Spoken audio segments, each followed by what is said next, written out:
Hello friends, അച്ചി കിച്ചണിൻ്റെ പുതിയ വീഡിയോയിലേക്ക് ഒരിക്കൽ കൂടി സ്വാഗതം.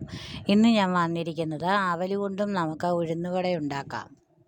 ഒരു ബൗളിൽ കുറച്ച് അവല് 10 മിനിറ്റ് കഴുകി വാരി കുതിരാനിട്ടിട്ട് പിഴിഞ്ഞ് വാരി വയ്ക്കണം. അതിനുശേഷം കൈകൊണ്ട് കുഴച്ചിട്ട് അതിലേക്ക് 2-3 പച്ചമുളക്, 2 തണ്ട് കറിവേപ്പില, 1 സ്പൂൺ ചെറുജീരകപ്പൊടി, ഇഞ്ചി കൊത്തി അരിഞ്ഞത്, മല്ലിയില ഉണ്ടെങ്കിൽ അത്, ആവശ്യത്തിന് ഉപ്പ്, അവൽ എത്രയാണോ എടുത്തത് അതിൻ്റെ 4/1 ഭാഗം അരിപ്പൊടിയും ചേർത്ത് നല്ലതുപോലെ ഇളക്കി ചേർക്കണം. 4 സ്പൂൺ തൈരും ചേർത്ത് കുഴച്ചിട്ട് 2 സ്പൂൺ എണ്ണയും ചേർത്ത് നല്ലതുപോലെ കുഴച്ചെടുക്കണം.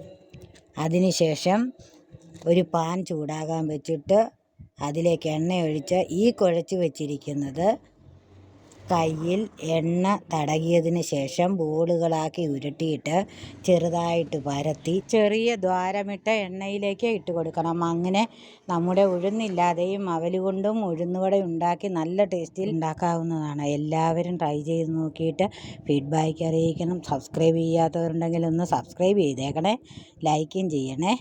Thanks for watching.